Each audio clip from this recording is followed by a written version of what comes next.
My colleague, Pia Schneider, a consultant that is a life cycle analysis specialist, will be presenting on a study that was done with 131 millers in the Mekong Delta. And she'll be providing some of the analysis and results and insights from this study. Just to give a little bit of a introduction and background to this approach. So IRRI has for many years been doing research around greenhouse gas emissions from rice production and have done many studies and also contributed to the IPCC empirical equations around the standards for quantifying emissions and emission reduction at the field level. What was also clear, though, is that there are additional emissions that happen beyond the scope of the field production practices, and particularly when it comes to emissions from along the value chain, depending on the types of practices or machines that are being used. There may also be losses from the. Sorry, I'm getting a little bit of feedback here. Let me just, if you could all mute yourselves, please. And so also taking into account these emissions from losses from food along the transportation, packaging, and until it reaches the shelf. So this is the idea. One of we have developed this calculator in order to quantify emissions all along the value chain. And I'll introduce this as well as another application that we have recently launched, which is called an API. It's an application programming interface that allows external users to link to the calculator through the back end, but then you can also still use your own tools or your own front end access for input data and how the questions that are asked. So you can also build in additional questions that might be of relevance around incomes of farmers or millers in order to look at like cost benefit analysis, for example, while you still are able to incorporate the greenhouse gas calculations in the back end. So this is a recently launched application, and I can also direct you all to the webpage where your developers can access information on how to integrate this into your own systems. So I will go ahead and start off with just a brief introduction of the carbon footprint tool. It's called CF Rice, and I'm going to share my screen. I don't have any slides to present, but Pia will be presenting slides. Just to give you a little bit of a breakdown of how the hour is going to go. So I'll just present quickly the tool and some information about how you can access information on how to work with the API. And then I'll turn it over to Pia to take it forward with the presentation of her analysis and results. And then we'll open it up. We have about 20-25 minutes afterwards for questions or we can wrap early, depending on how things go and the interest from everybody. So maybe just also to give a little bit of information in terms of the expected target audience. So in terms of the use of the tool, it's most likely that the target users would be private sector industry or program implementers, project implementers that need to measure impacts or let's say certify a product, for example, or need to show that the farmers that they work with have followed a particular protocol or made particular impacts that are being promised. It's also a tool that can be used by research or public sector as well. But the most interest probably is going to come from the private sector, given the requirements that they may put forth with contract farmers or with the millers that they work with. So I will go ahead and share my screen now. Give me 1 second just to make sure everyone can see the screen.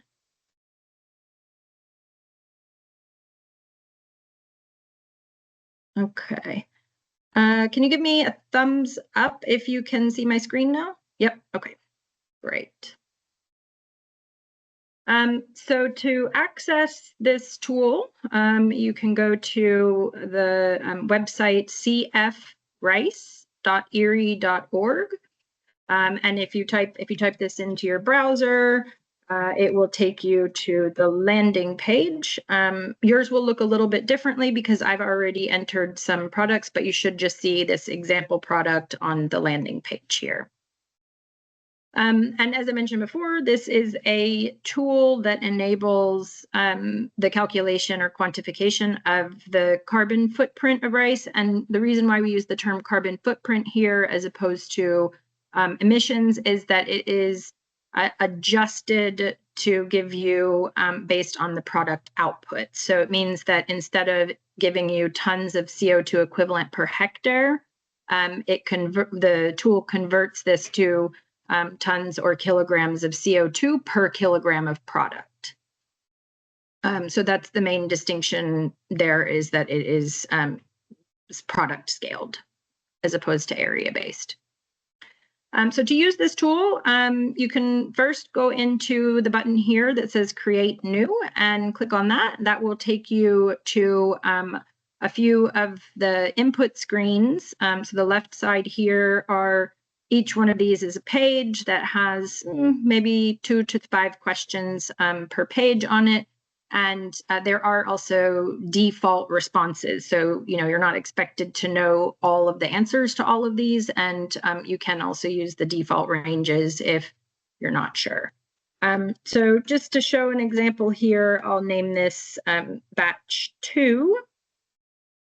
And if we have, this is going to walk us through everything on the production side as well as everything on the post-harvest side. So I'm just going to walk through the different steps to show you how this tool can be used. So let's say we have a yield of around 4.5 tons per hectare. And then I would leave these values here as the default values, but something that is important to note is that the tool is very flexible in allowing you to see multiple default values that have been entered here, or you can also create your new create a new value based on information, empirical data collection that you may have done yourself or gathered through your own experiments or data collection. And so here you can always create a new value.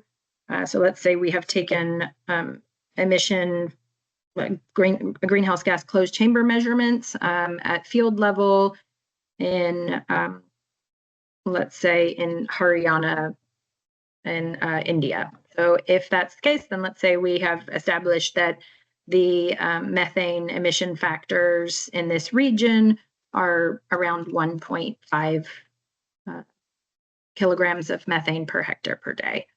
So I'm just showing you how you can create a new variable here, and this can be done on any of these output drop-down menus. You can see always that there's a create new field.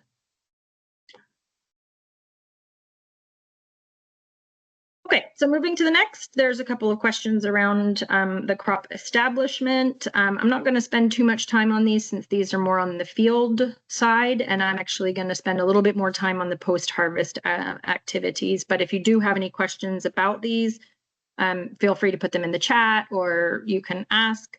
Otherwise, you can also, open this up on your browser and have a go at different assessments yourself just to see how comparable they are. So I'm going to go ahead and use the default values for the majority of the field applications. And you can see here it goes through the different stages of management.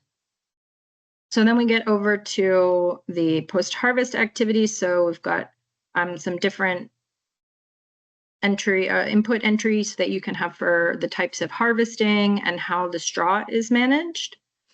Let's say we want to move this to combine harvesting, then we can reselect the default to combine harvesting.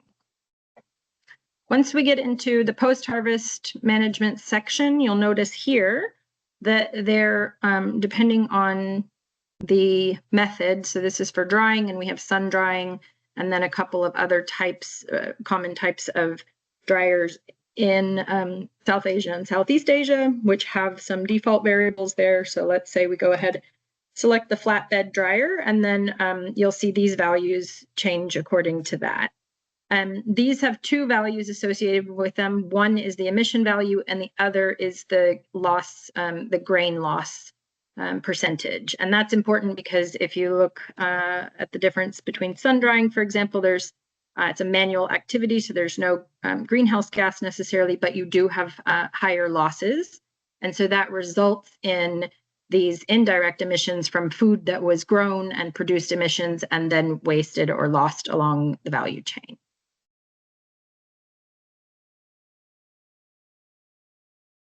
Once again, the stages that we're moving through here go from harvesting, drying and storing, milling and packaging, transportation, and sale. So you can change these depending on the type of mill that you have. And an important factor here is that these are sort of default factors based on evidence, scientific evidence, but again, if you are a mill or if you are aware of the type of mill that your rice comes from, then you can also make these specific to the values that you've measured within your own system. And also here, the little information button, if you click on those on any of these different sections, it will give you some information on what the terminology means.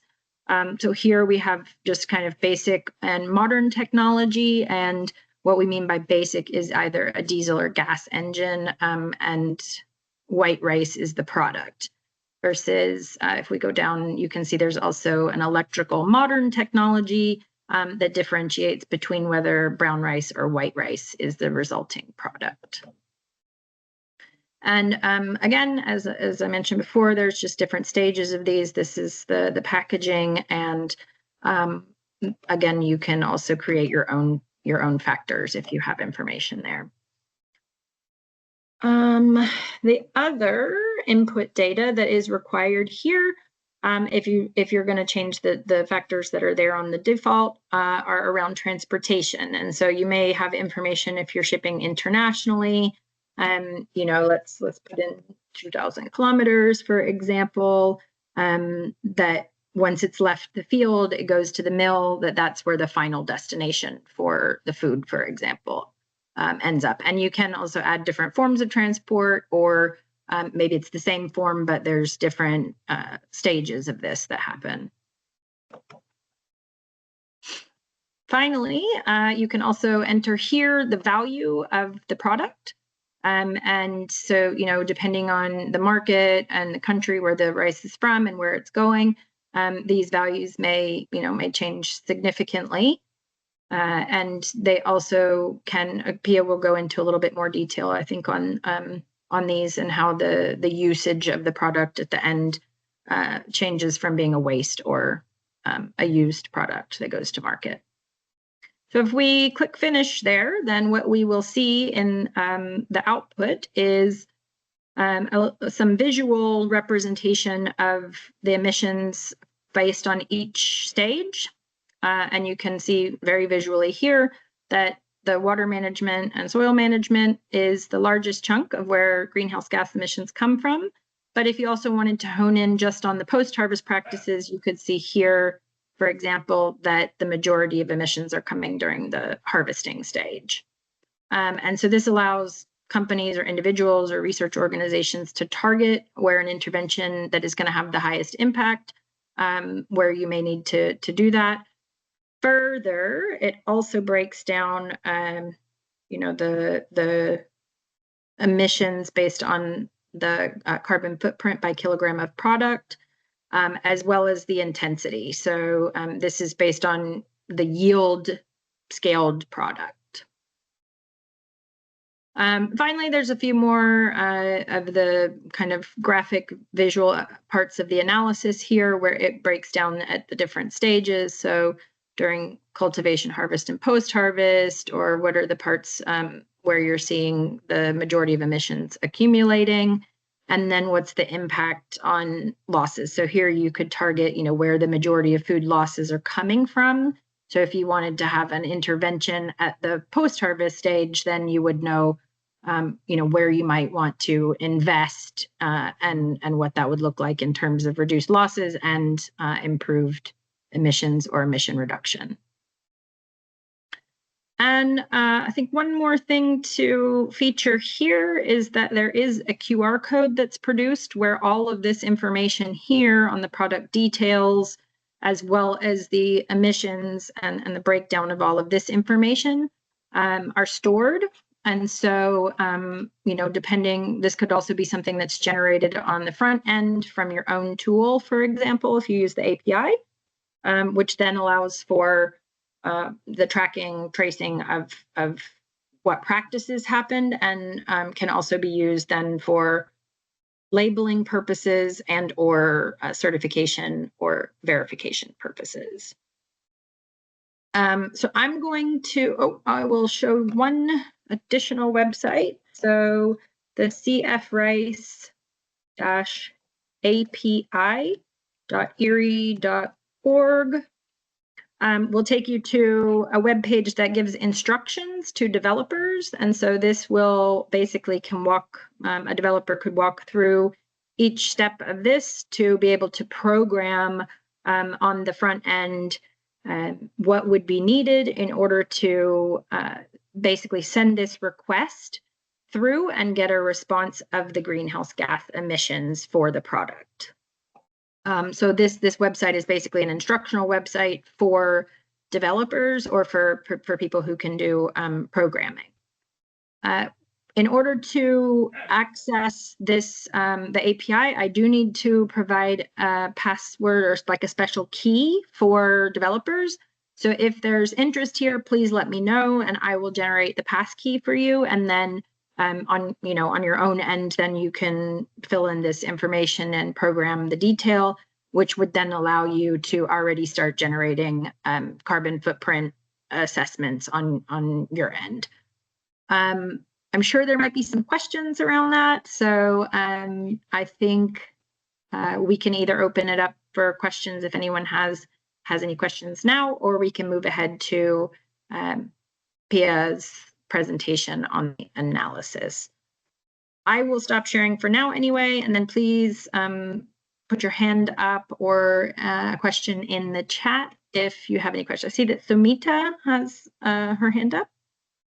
That's right. Hi, Catherine. I'm from the Sustainable Rice platform. Just a quick one. Does the tool only measure carbon emissions or does it also measure the water footprint?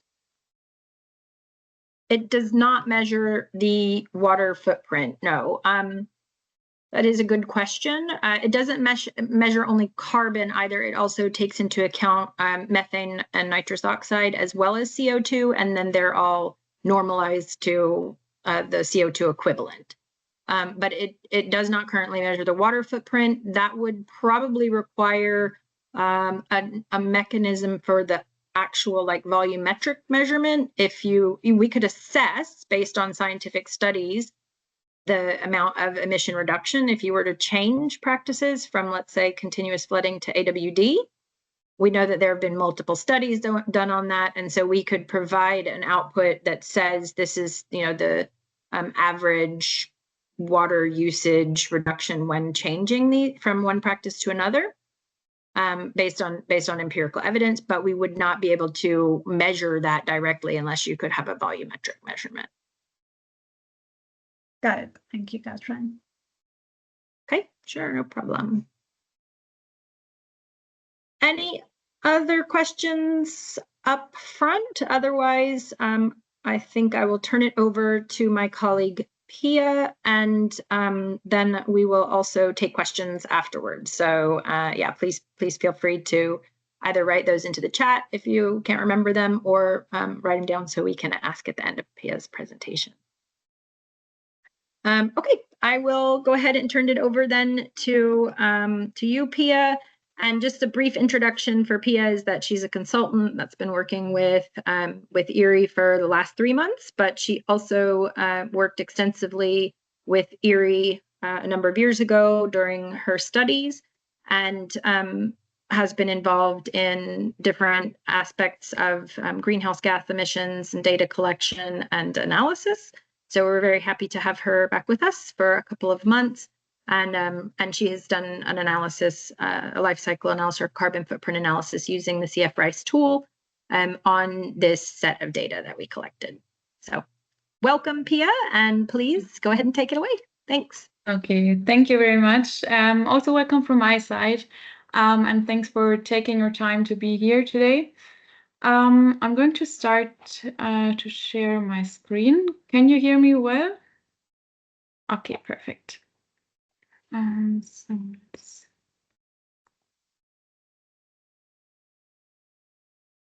Okay. And okay, you're seeing now the presentation, I assume. Perfect. Okay. So just a few words. My name is Pia. I'm working currently as a consultant here. I have been working the last years in the field of greenhouse gas emissions and carbon footprint, mostly specializing on life cycle assessment in agricultural systems. Today I am going to present the results of the study I was working on the last 3 months about carbon footprint and grain losses in the rice value chain. I want to add that the results or this study is part of a bigger cross-sectional study conducted by Melanie Connor and her team.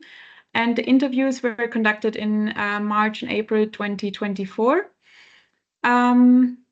Yes, if there are any more questions on the general study, we can also talk about it in the Q&A, and I'm happy to forward the questions.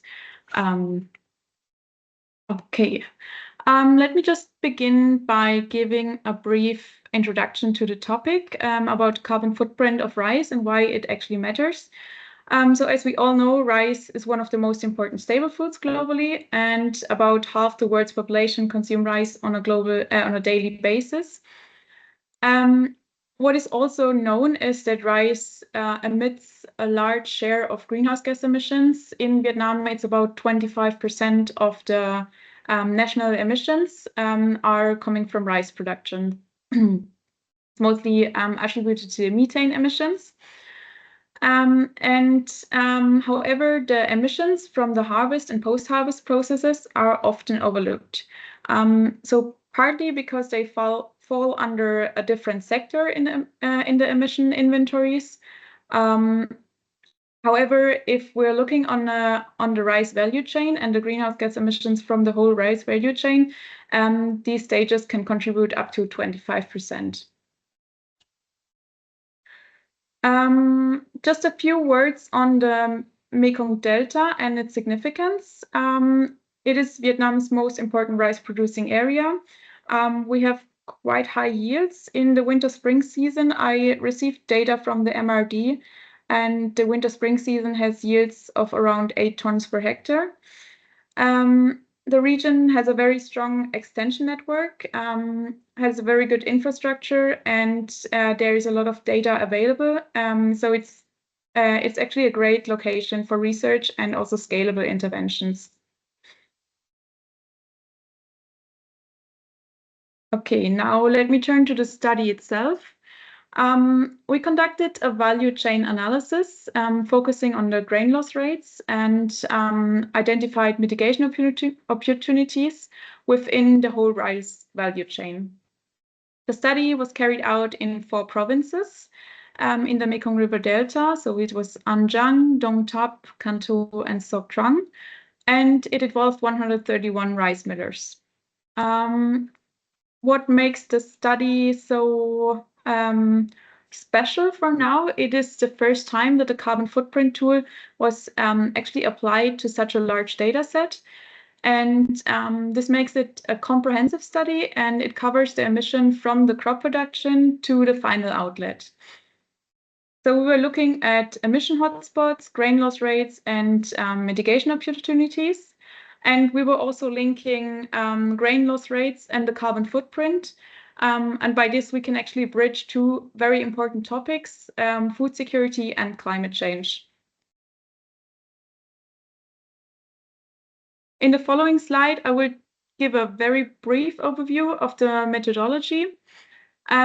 Katie already introduced you to the tool, so I won't go into too much detail here, but if you have any further questions, I'll be happy to discuss them in the Q&A afterwards. Okay, so the carbon footprint tools follows a life cycle assessment approach. Generally, life cycle assessment considers multiple environmental impacts. This study or this the CF tool focuses only on climate change, meaning we're looking only on greenhouse gas emissions. The functional unit is 1 kilogram of milled rice. However, you also get information on the area-related greenhouse gas emissions, so emissions per hectare. And you can also get information on emissions per kilogram of paddy rice.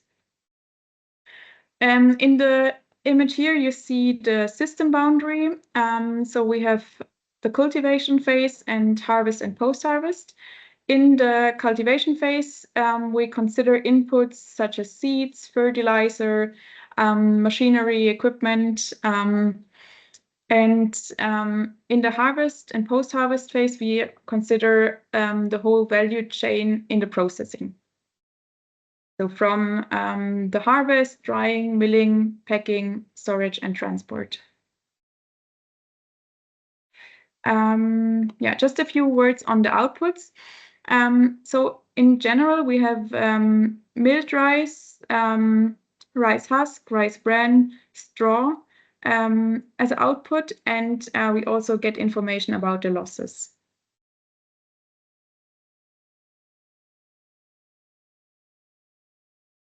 Okay, now let's look at the results. I've divided this section into 4 parts. So first we start with an overview of technologies and processes used in the Mekong River Delta.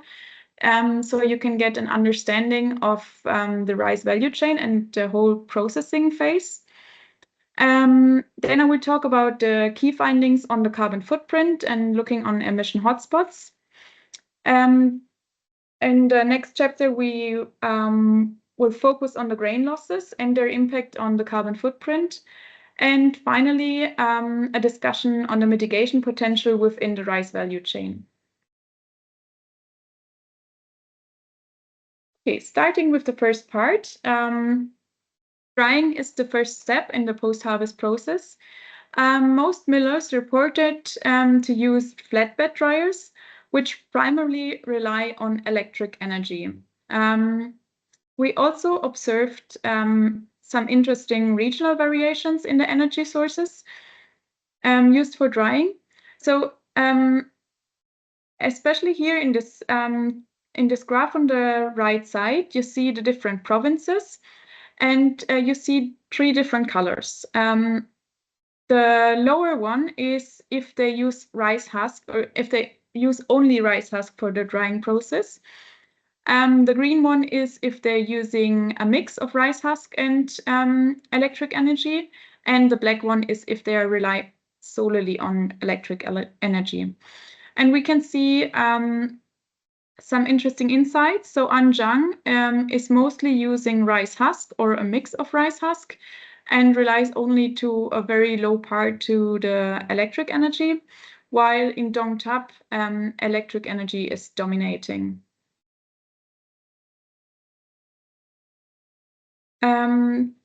Then moving on to storage. So 69% of the millers replied with, yes, they do store milled rice. So actually it's first milling and then storing.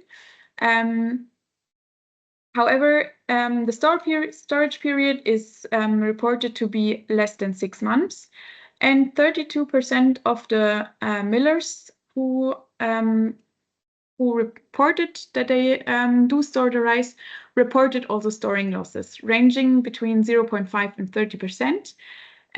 While this 30% is most likely an outlier, so the average is about 1.2%. In the milling process, in the data set, we have asked the millers to classify their milling technology into a one-step process, two-step process, and multi-stage. And so most of the millers use two-step milling operation. Some use 16 millers have used a multi-stage operation, and 44 millers used a one-step milling operation. For the classification in the CF tool, I actually used the milling recovery rate as a threshold to classify them into a low-tech or high-tech milling operation, because the milling recovery rate describes the ratio between milled rice and paddy rice, and it gives us information about the losses. So 87 millers were classified as high-tech, and 44 millers were classified as low-tech. Lastly, regarding the transport, we looked at the average transport distances from mill to outlet. We can see that Dong Thap and An Giang have rather longer distances to cover, while Sok Trang and Kanto have rather shorter distances. In all 4 provinces, the boat was quite present as a mode of transport. Yeah, just to add here that the study looks only on the transport from the mill to the outlet, so it does not cover international transport.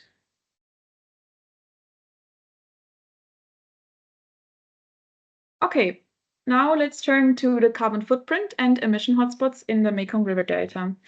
On average, we had a carbon footprint across the 4 provinces of about 1,500 grams CO2 per kilogram milled rice. This places the region in the lower middle range compared to global benchmarks. It is most likely attributed to the high yields in the Mekong River Delta in the winter-spring season.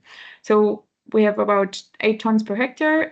This has a big influence on the carbon footprint. Now let's look on the emission breakdown. This is already familiar to what you have seen from the presentation from Katie. So we have a large share of the emission comes from the water soil management. In this case, it's about 44%. The study assumes that the crop production is done with continuous flooding. Around 14% comes from the fertilizer application, and then there's a 10% share of harvest, which is this strong blue color. The light blue color is around 10% from the drying operation. So in total, we see that around 24%, which is this quarter here, comes from the harvest and post-harvest stage.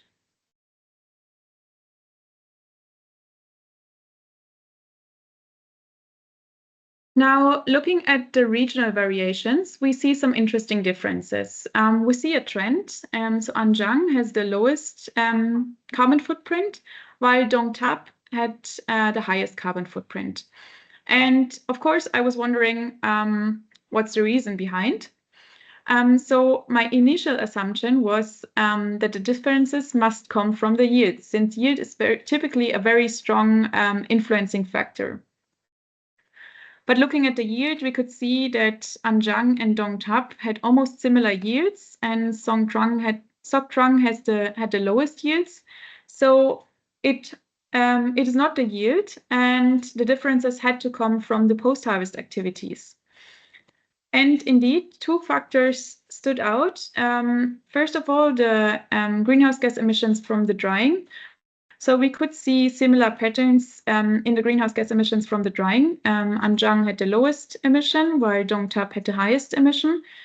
And just going back to a few slides earlier, where we could see that Anjang was using mostly rice husk for generating the heat for the drying process.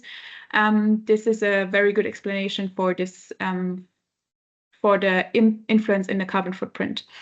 And secondly, we see also a similar pattern when we compare grain loss rates in the across the provinces. So Anjang had comparably lower grain loss rates compared to Dong Thap.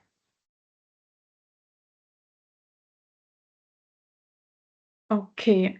As I said before, drying had about almost 10%.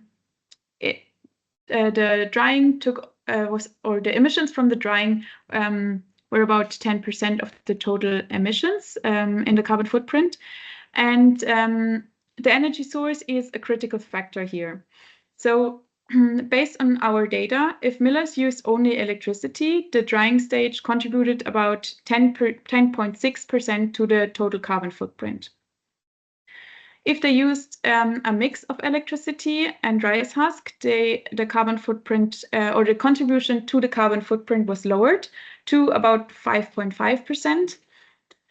And if they only use rice husk, there were no direct emissions counted for the drying process, so the contribution to the total carbon footprint was 0. And just to give you more context about rice husk, so when it's not used for the drying, rice husk is often either burned in the field, disposed as a waste product, or it is sometimes, especially in remote areas, used as cooking fuel. There are some attempts of repurposing it for construction materials, although I'm not really sure how developed this branch already is.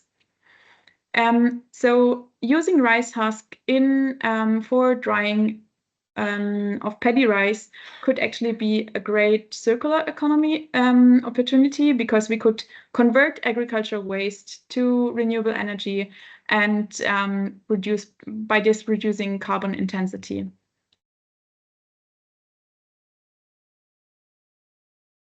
Okay, now looking on the impact of grain losses across the rice value chain and their effect of the carbon footprint.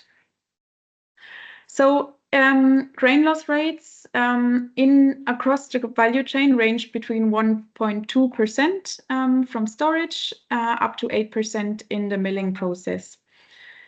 The highest losses were observed in the milling sector, and losses in other stages were relatively low, but this is because the technology here is already quite developed. So the farmers already harvest with combine harvester, where the loss rates is quite low. The drying operation is done with a flatbed dryer, which also has quite low losses. So I could see that with a correlation analysis, I could see that there's a correlation between total food loss and carbon footprint. It also follows a logical order because as food loss increases, also the carbon footprint increases. However, total greenhouse gas emissions are area related. They're also reported area related.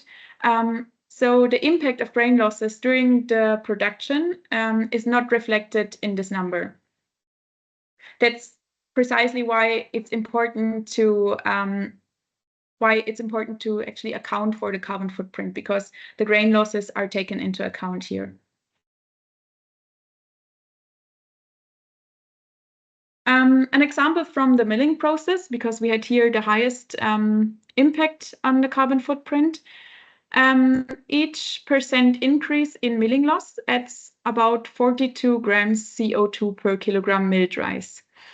We could see that millers using a low-tech milling operation had around 11% higher carbon footprint than millers who are using a high-tech milling operation.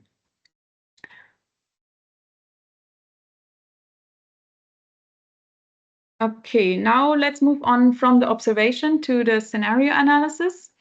We created 3 scenarios. The first one is the baseline, which represents the most common crop production system, harvest technique, and post-harvest processes, which we have observed before already in the data set.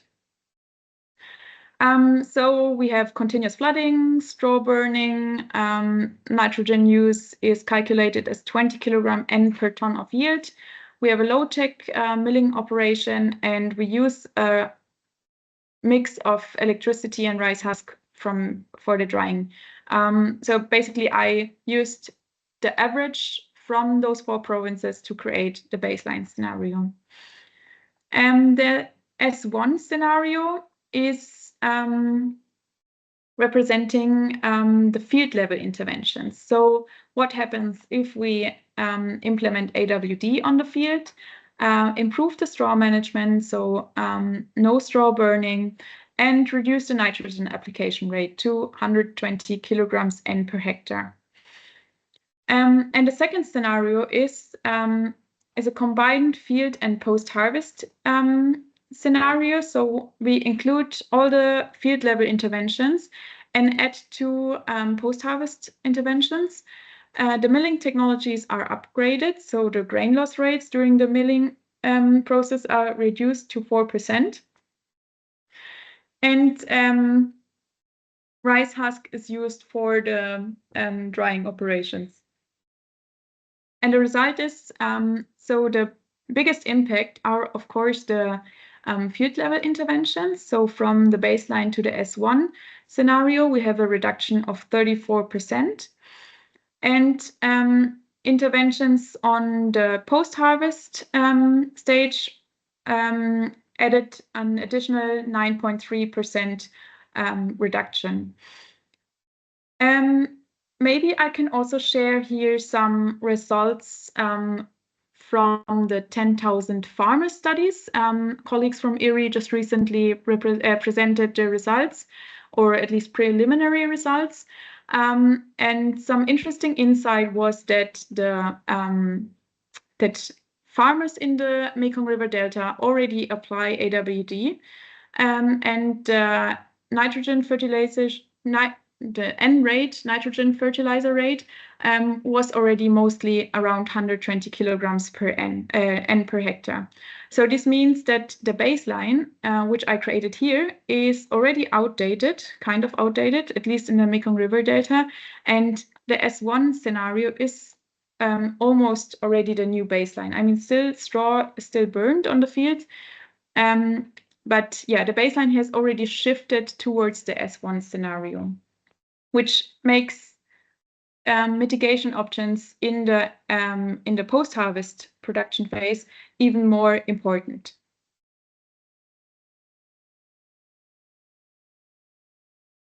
Okay, so what does this mean in numbers? We wanted to know the mitigation potential of those different scenarios on the carbon footprint on the whole study area. So the whole study area of those 4 provinces is for the winter-spring season around 700,000 hectare, and we have we produce 5.5 million tons of paddy rice. And implementing the S2 scenario, so field level mitigation and post-harvest mitigation, can reduce 2.4 teragrams of CO2 per year, which translates into 0.5% of the national emissions. Now, what does this mean for the whole Mekong River Delta? The Mekong River Delta has an area of 1.5 million hectare, producing 12 million ton of paddy rice in the winter-spring season, and it could actually reduce the national emissions by 2.6%.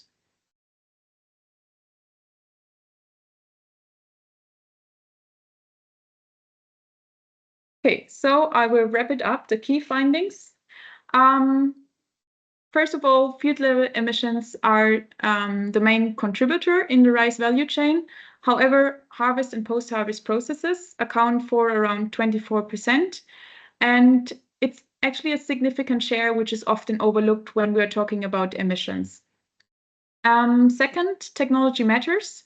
Especially in the post-harvest, we have a lot of options to reduce the carbon footprint by upgrading the technologies. In the example of milling, we can reduce the carbon footprint by around 10% if we switch from a low-tech milling operation to a high-tech milling operation. Grain losses significantly affect the carbon footprint. In this study, the milling losses had the strongest impact because they were the highest among all the loss stages. In different production system, it could look different. So in different areas, in different regions, where, for example, the harvest is less developed or they're using different harvesting techniques.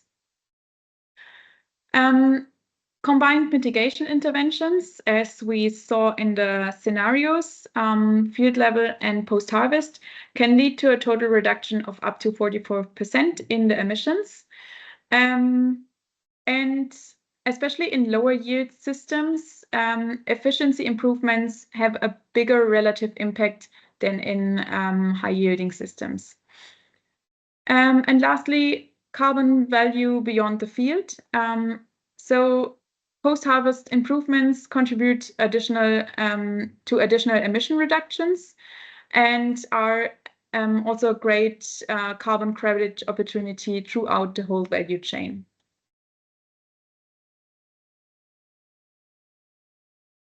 Okay, that was it from my side. Thanks for thanks for your attention. And if there are any questions, and I'm happy to answer this, or we can just start with the discussion right away. Great. Thank you very much, Pia. Excellent presentation. And we do indeed have several questions that are popping up in the chat function here. Maybe one of the questions we can start with here is around the trade-off of emissions between if you were using electricity for drying versus if you're burning husk for drying. The trade-off in emissions, yes. And how those are accounted for, yeah. So at the moment, husk is considered as carbon neutral. So I assume that there are no emissions arising when the husk is burned. Usually there's CO2, but then there are also other emissions in a smaller amount. This should be taken into account, but also, to be fair, we should also consider the emissions if the rice husk is not used as in the drying process. So if it stays on the field or is it when it's burned on the field, we should also consider this. So yeah, just to have not a false balance. Okay, great. That actually leads, I think, quite well into a question from Anne, which asked of the facilities that were surveyed, how many of those facilities operate both the milling and the drying process? And can we compare the mitigation potential using rice husk that's burned for drying process versus using the rice husk for biochar? I know this is not something that the tool assesses, but maybe if you want to just provide your insights there. And I also think that's something we could consider potentially as an improvement to the tool, is the uses of those products. Yeah, thanks. So I have to be honest, I have to look into the data again, how many millers actually dried their own paddy rice. But I think it was most of the millers, they also had a drying facility. And the second question was about the biochar. I am not an expert in biochar, so I can't really tell any numbers about the comparison, but this is in fact an interesting point to look in, like the alternative uses for rice husk, either for generating heat or also as biochar. Yeah, great, thanks. And I think in addition to that, also from the biochar perspective, the long-term benefits that are coming there are the carbon capture from biochar when it's returned to the soil. So I think that is something to consider that isn't going to be a benefit of when it's being burnt for drying or for energy processes. Earlier, we also had some questions from Reddy that asked about how to link the pre-harvest data, so the field production data, to the post-harvest data from the mills. And the question was then, is the same paddy being tracked or both are different data buckets? And I can also help provide an answer there, but also Pia, you may have your inputs. So one of the unique features of the tool is that it can do both. So in some cases, like Pia presented, I think there were 7 or 8 of the interviewed mills that also had the data at the farm. So they do production and milling together. So in those cases, then we could take the real data from what happened on the farm and take that all the way through the milling processes. But in most cases, that is not how it works. So there's farm production, and then the paddy rice is sold to a trader who then takes combined from many farmers the paddy rice, and then that is dropped off at the mill where all of that combined rice then goes through the same process at the mill. And so the tool can be, let's say, manipulated in such a way that if you didn't have the individual farmer practices from that could be fed into from the farm all the way through to the mill, then what you could do is you could take an average based on information that you do know about what happens at the field and create just a field, sort of a standard field practice that then you use for just the first few questions in the tool, so that's standardized for the whole batch of rice that gets milled. So you can use it in either way. Additionally, one of the ways that for the API that we wanted to allow for was that if you could collect data from every farmer, then you could basically ignore all of the post-harvest fields. So put 0, and when I say fields, I mean like the input fields in the tool. And you could ignore all of that, just generate a field level data point. And then you could actually use those to be averaged. So you'd get an actual real average of all of the farmers that were surveyed, and then take that average and create a new cycle for just the data that you're milling. So I hope that was able to answer the question there.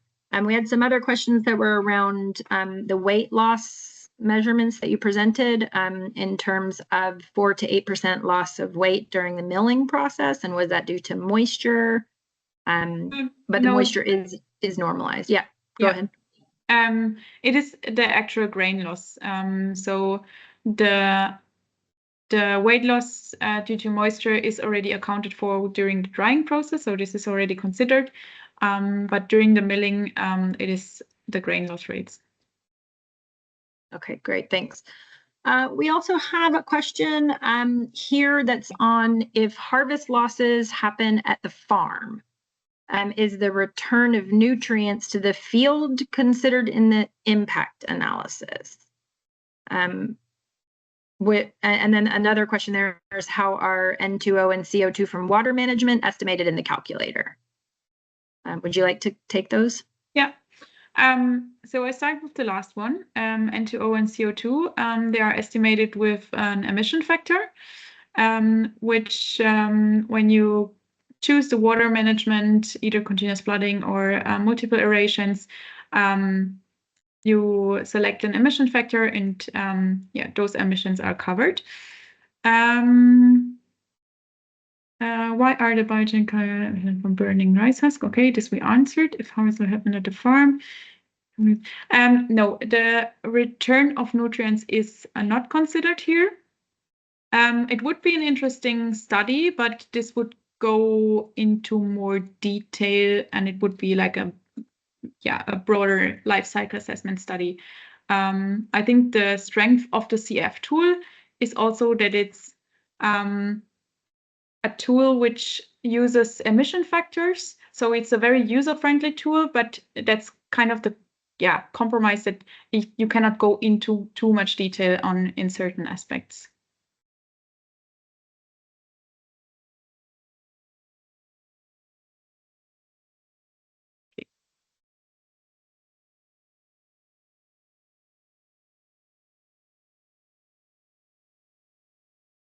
Okay, I think Katie's internet connection is at the moment a bit disturbed. Let's see if I can go on with the questions. You're back.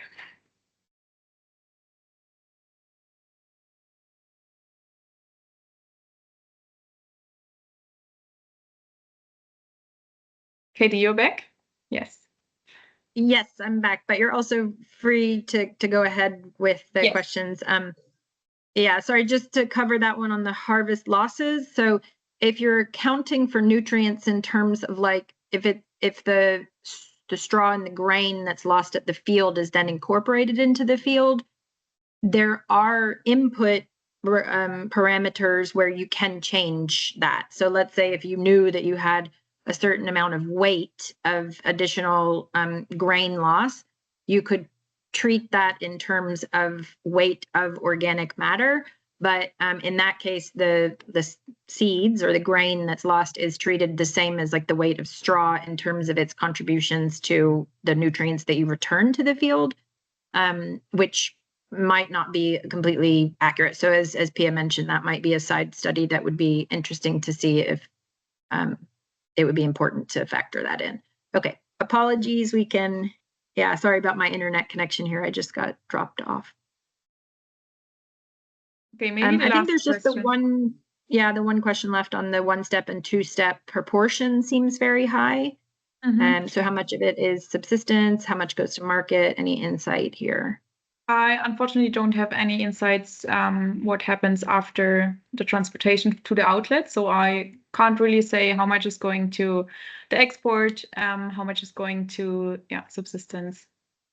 So for the Mekong Delta, the majority of rice is commercially sold rice. So this is very little like subsistence rice, and we can see that also because they're selling like the fresh paddy directly to traders, which is going directly to the mills. So they're not sun drying and then storing and keeping some for home use even. So it's basically 100% commercial and going to market. And I'm curious to know what you meant, Reddy, by the 1-step and 2-step milling proportion seems high in comparison to what? To the multi-stage milling or to like home milling? So yeah, I'm not exactly sure what in comparison to what you're referring to there.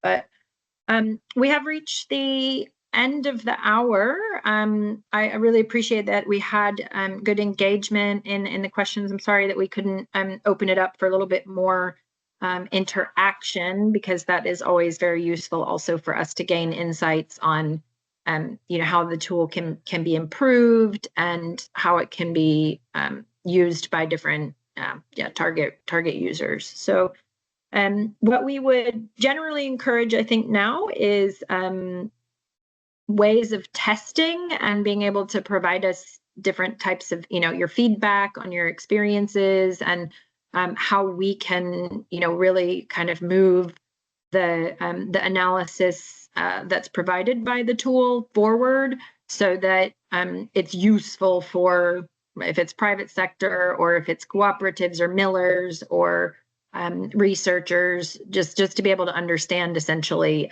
what are the needs from users. And the certification angle of being able to like track practices both from the field and along the value chain is another area we're exploring. as well as really trying to partner more with private sector to understand what they're looking at for their like scope 1, scope 2, and scope 3 emissions. So we would be very, eager to work together more on those and really be able to provide insights there on where we can reduce emissions. So I wanted to thank everyone very, very much, and also please feel free to follow up with us. I put the resources in the chat in terms of the websites that I mentioned, and also my email. So please feel free to follow up, and I will also continue to follow up, particularly with Olam and other private companies that might be interested to test this, and then look at also some maybe some comparisons or studies around this that we can provide more insights based on data that's being collected. So thanks very much, everyone, and I wish you a very, very good day. And thank you very much, Pia, for your presentation. Thank you. Okay, thanks everyone. Goodbye.